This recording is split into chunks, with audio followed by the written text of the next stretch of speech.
दांत वाली बहू। रंजना कभी ब्रश नहीं करती थी।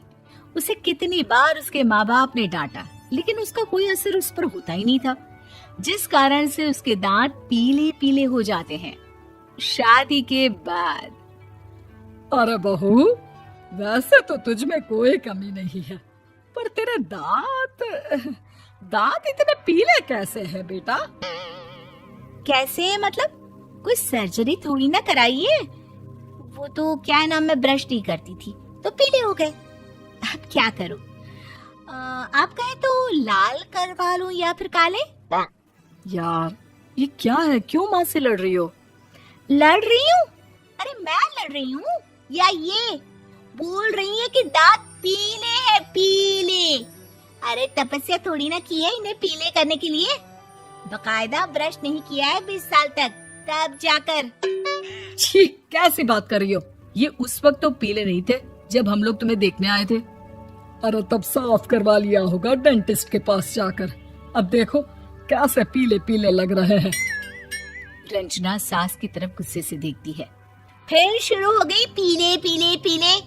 अरे पीले तो तब भी थे जब मेरे हाथ का रसगुल्ला उड़ा उड़ा कर खा रही थी और बोल रही थी, लड़की नहीं गुणों का खजाना दे रहे भाई साहब आप। खैर, अब वो लोग करते भी तो क्या करते, पीले दांत वाली बहू पल्ले पड़ी थी तो झेलना तो था ही। एक दिन कीर्तन में रंजना गाना गा रही थी। अरे कमला बहन, माँ का द्वार है, यहाँ तो सब शुद्ध होकर आते हैं, फिर अपनी बहू को ब्रश भी नहीं करवाती तुम। दूर से पीले पीले दांत भक्ति में बाधा उत्पन्न कर रहे हैं। अरे कोई 2 साल के बच्चे थोड़ी ना लेकर आई हूँ मैं बहू बनाकर। अच्छी खासी लड़की है, अरे कैसे करवाऊं ब्रश? ये तो उसे खुद करना चाहिए ना। अब माँ बाप तो इसके जैसे तैसे निपटा दिए, ये नहीं सोचा कि सास कैसे संभालेगी। सास बहू को लेकर घर आ जाती है, लेकिन सोच लेती है कि अब इसे लेकर कहीं नहीं जाएगी।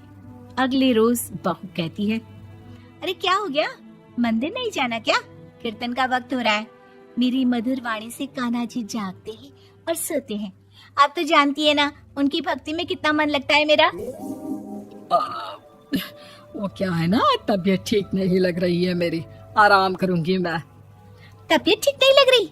अभी तो मिथुन के गाने पर नाच रही थी आप, और अब बोल रही है कि तबीयत ठीक नहीं लग रही। अरे भक्ति में मन लगा लो सासू माँ, ऊपर जाना है, क्या मुंह दिखाओगी आप? हाँ? सास को बहू की बात पर गुस्सा आ जाता है। मैं क्या मुंह दिखाऊंगी, इसकी चिंता तो ना कर, समझी? अपने मुंह की चिंता कर, जो ये पीले पीले दांत लेकर हर जगह पहुंच जाती है। पता है लोग कितना मजाक बनाते हैं। ना जी ना, मैं नहीं जाना कहीं तेरे साथ। तो ये बात है। कोई ना, मत जाओ, मैं अपने कमरे में ही बैठकर भक्ति कर लूंगी। ऊपर वाला दांत थोड़ी ना देखता है, मन देखता है, भावना देखता है। और अरे बस बस, तू सब कुछ दिखा, बस ये सफेद चमकदार दांत ना दिखाना किसी को, है? जा यहाँ से। बहू को सास की बात का कोई फर्क नहीं पड़ता, वो तो जैसी थी वैसी ही रह जाती है। सुबह नहाकर किचन में खाना बनाना, फिर खाना खाना, कीर्तन भजन करना और सो जाना।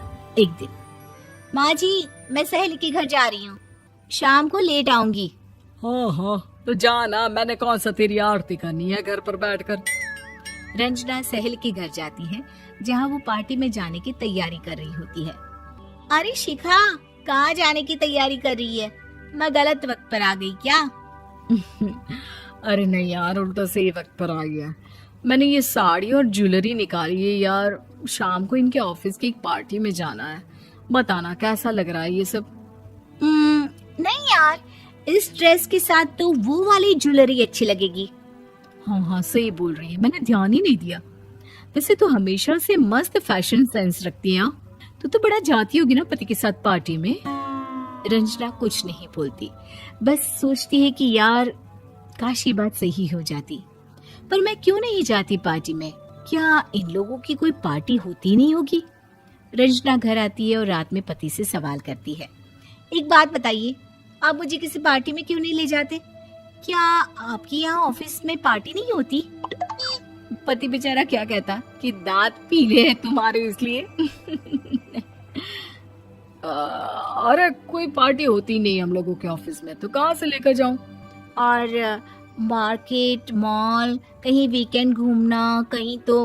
अरे यार, सारे हफ्ते में एक छुट्टी मिलती है, तो सोचता हूँ कि आराम ही कर लूं। क्यों? रंजना मन मार के रह जाती है। पहले कभी सास के साथ मंदिर जाया करती थी, लेकिन वो भी सास ने ले जाना बंद कर दिया। घर बैठी बैठी रंजना बोर हो जाती है। तभी उसे आइडिया आता है और वो मायके जाने का सोचती है। सासू माँ, 2 दिनों के लिए मम्मी के घर जा रही हूँ। अच्छा अच्छा, ठीक है, आराम से जा। और हाँ, माँ से कुछ अच्छी आदत सीख कर आना कि कैसे शरीर के हर भाग की तरह दांतों की सफाई भी जरूरी होती है, समझी? शुरू हो गई ना आप। वो लोग आपकी तरह नहीं है कि छोटी छोटी बात का बतंगड़ बना दे। उन लोगों के लिए मैं मायने रखती हूँ, ना कि मेरे पीले पीले दांत। रंजना माँ को बिना बताए उन लोगों को सरप्राइज देती है, लेकिन जैसे ही वो दरवाजे पर पहुंचती है, अंदर देखती है कि घर वाले कहीं जा रहे होते हैं।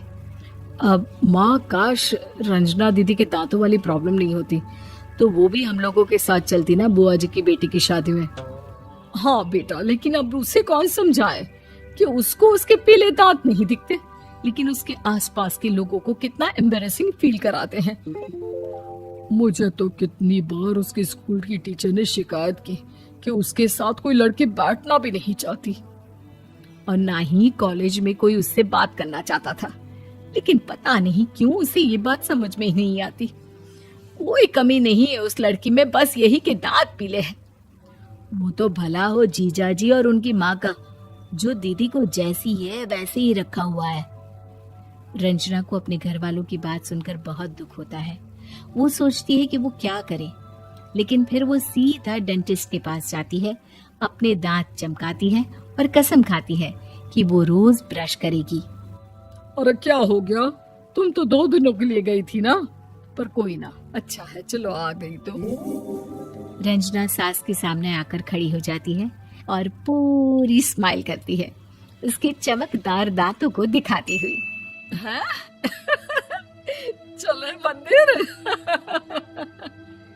माँ, मुझे माफ कर दीजिए, मैंने आप लोगों को बहुत एम्बैरेसिंग फील करवाया। मैं आज से रोज ब्रश करूंगी।